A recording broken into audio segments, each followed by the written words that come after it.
Racing takes place on Saturday, the 11th of February 2023. It is Hollywoodbets Kenilworth on the summer course. 7 races on the program. Not accustomed to saying that. 7 races. And something that we're not used to, the bipod and the place accumulator starting all in the same race. That's race number 1 at 1:15 over the 1,000 meter trip.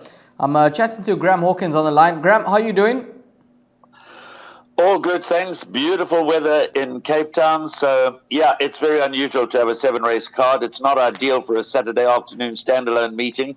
So we've got to get our bipods and our place accumulators on in the same race. And the first race is a maiden juvenile plate over 1,000 meters where there are many first-timers. And the pick 6, of course, starts in race 2, jackpot 1 in race 3, and jackpot 2 in race 4. So you've got to have your wits about you when you're planning your day's racing tomorrow. Yeah, absolutely. And a bipod place accumulator starting in the same race doesn't make it easy for the punters out there. As you mentioned, a maiden juvenile plate. And your favorite is number 12, Snow Pilot, 2-year-old son of Lancaster Bomber. We see Snow Dance have a first full run here. That's a Snow Pilot, Richard Free, Justin Snake teaming up. Captain Arrow at 9-2, it's 6-1 about Icy Blast. And 6-1 Elusive Winter, 10-1 and better by those. Now, Justin Snake's comments about number 12, Snow Pilot, very, very bullish. He did mention Snow Dance's first foal will go very close on debut and accordingly priced up at 18-10 favorite. Just based on his comments, do you make this the one to beat? Yeah, look, you have to be with number 12, Snow Pilot. There's going to be a lot of focus on him. The comments are very positive. I'd like to see him shorten in the betting. I'd like to see a little bit more confidence. You know, with that kind of talk, with this kind of pedigree, in this kind of race, you would expect number 12, Snow Pilot, to be quite deep in the red.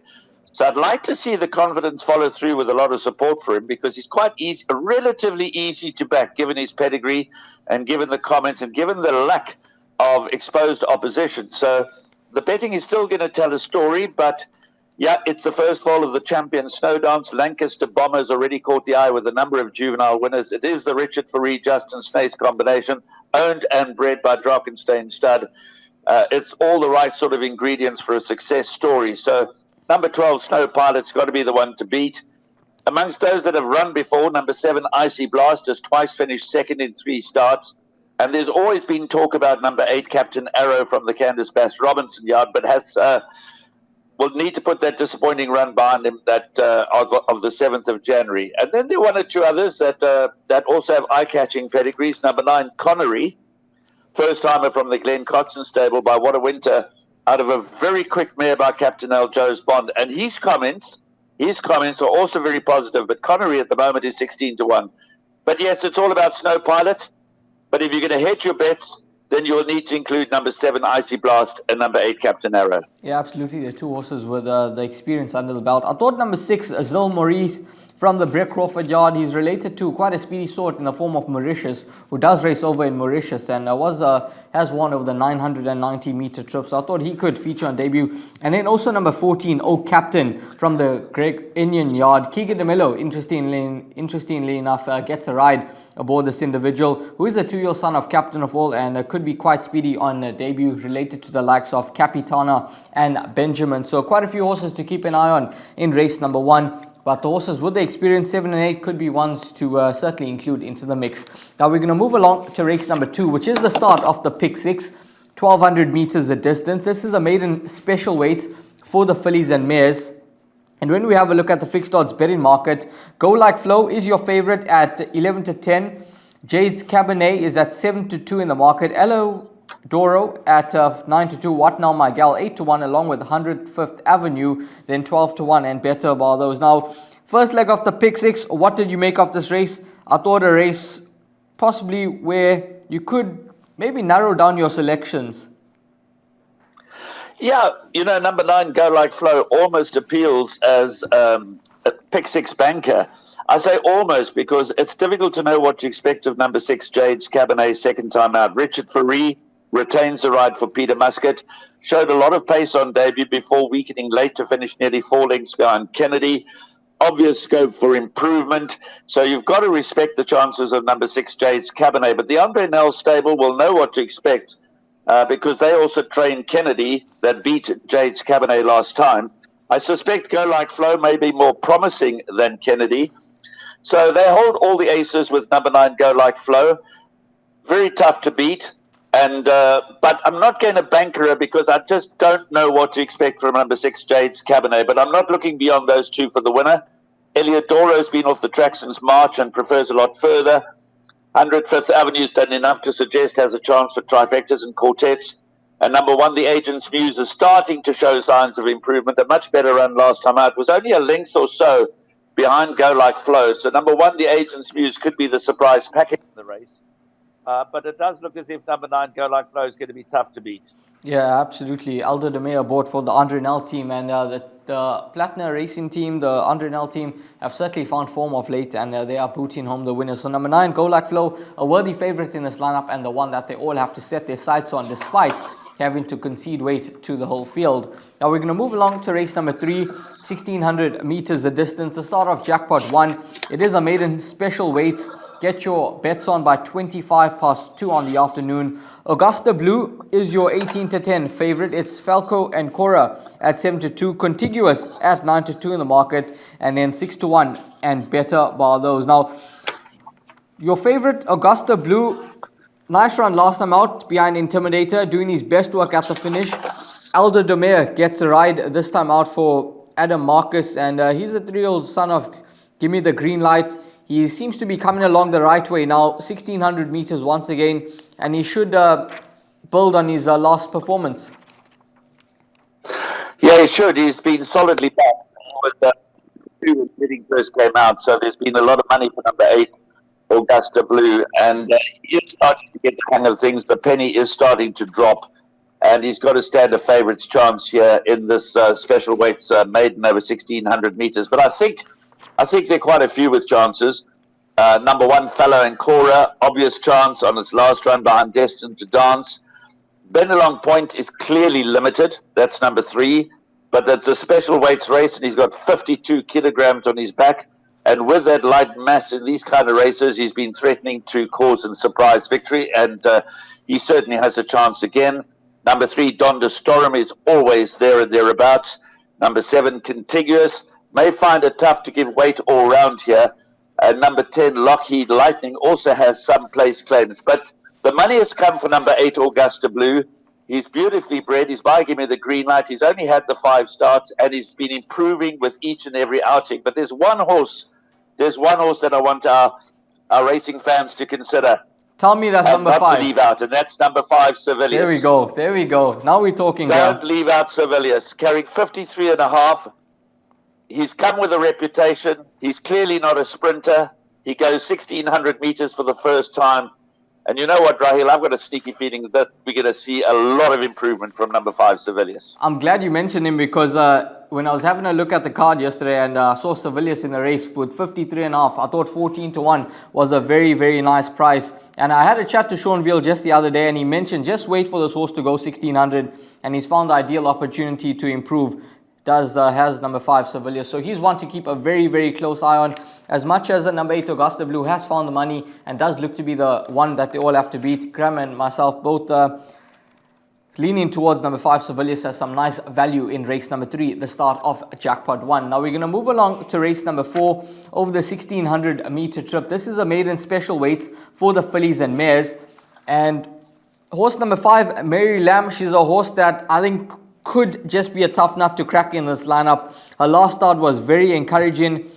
12 out of 12 draw. Richard Fourie had no option but to drop her out, and she ran on very smartly. Busy Lizzie, I thought, ran a cracker, running second straight out the maidens. And I think Strawberry Light could just, Mary Lamb rather, could just get that maiden out the way in this lineup. Well, I think we're both very much in the same camp here. I've had sight of your suggested jackpot, which is Jackpot 2, and my suggested bet, as you will see later, is Jackpot 1. And in both cases, we've bankered number 5, Mary Lamb, in race 4. So I'm going all in. Yes, of course, the long-time 4-year-old maiden, Red Kite. Would it be a surprise if she won? Absolutely not. She's run 13 times for 3 seconds, 4 thirds and 2 fourths. She's been knocking at the door for a very long time. But she's got 60 on her back. She sets the standard and is the only 4-year-old in the race.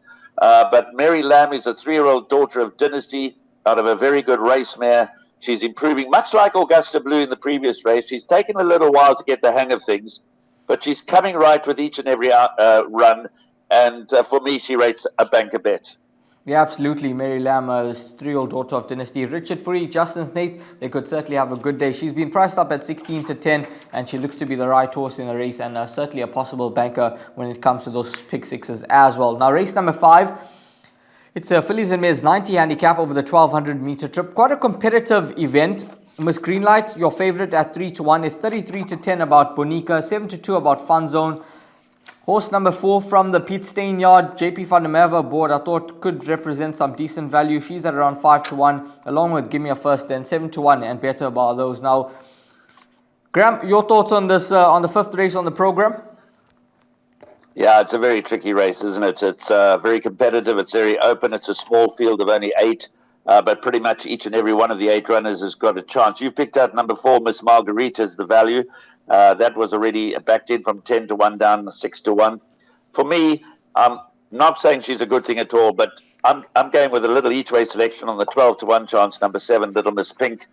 She's back on the mark that she last won on. She won back in July off a mark of 78. She's back on 78. If you go through the collateral form lines with all of these fillies, then Little Miss Pink is never too far out of the picture. She's always there and thereabout, and I think at 12 to 1 you certainly can't get hurt with a little each way value. But from an exotic bets perspective, you pretty much got to go with the field. My top choice would probably be number 3, Miss Greenlight, followed by 1, Fun Zone, 6, Give Me a First, and 5, Bonica. Those would be the short list of 4. But then, as you say, you know, how do you leave out in a race like this? How do you leave out Body Electric, Miss Marguerite, Little Miss Pink? And if you're going to put all of those in, then you might as well put in number 8, Queen of Sparta as well, just to make sure that you don't have a gap. So it's, for me, very tricky. You've got bankers potentially go like Flo, Mary Lamb. Don't go out in this race. Put them all in. But you found Miss Margarita's value. I found number 7, Little Miss Pink, is good each way value at 12 to 1. Yeah, Little Miss Pink is terribly well weighted in this lineup with just 54 kgs on the back. She's got quite a few of these horses held. As Graham mentioned, when you go through those collateral form lines, you'll see just that. And I thought to probably go the field here, but then just narrowed my selections down to 5 horses in the second leg of Jackpot 2. Now, race number 6, which is the middle stakes over the 1,000 meter trip, another competitive event. But horses like Trivial Matter, Sun Dazed, horses like Elusive Trader as well, they are in some good form at the moment, and I thought they could just be the leading contenders in this lineup. And the fixed odds betting market has Trivial Matter at 28 to 10, Sundays at 33 to 10, along with Elusive Trader, and then it's 9 to 2 and better about those. Race 6, what's your take on the race, Graham? Do you have an outright selection? Yeah, well, firstly, before I give that away, there's been money for 2 horses in the anti-post market. Interesting. Number 3, Trivial Matter, was priced up 7 to 2, is now shortening. And number 5, Elusive Trader, was a winner last time, was opened up 5 to 1, is shortening. So that's allowed Tchaikovsky to drift. That's allowed Sundays to drift. My top 3 in order of preference would be first, number 3, Trivial Matter.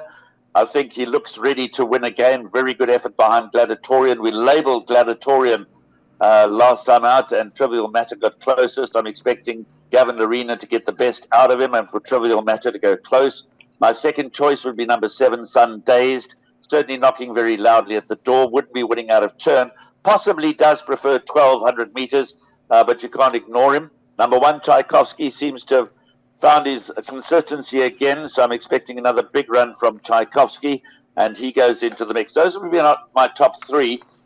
But then again, as with these handicaps, if Benjamin were to win it, I wouldn't be surprised. Elusive Trader, back-to-back is a tough ask, but he's only gone up 2 points for his last win, so the handicapper was quite kind on him. So Elusive Trader's got to go into the mix. Mufasa, there's a bit of money around for Mufasa. Le Mans on his earlier form. So again, it's a very tricky race. It's not a handicap, it's a middle stakes. But I'm going to take my chances with only 3 runners, going 3, 7, and 1.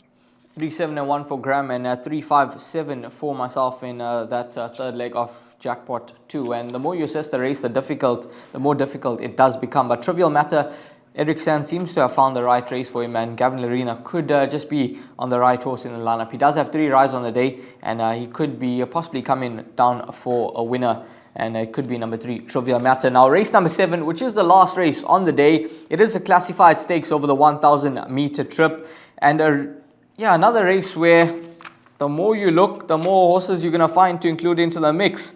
Bluff on Bluff 3-1. She's my captain 4-1. What a State at 5-1, and then 6-1 and better by those numbers 1, 6, 9, and 11. The horses that I've included into the mix. But Porke Tavas 12-1 in the market.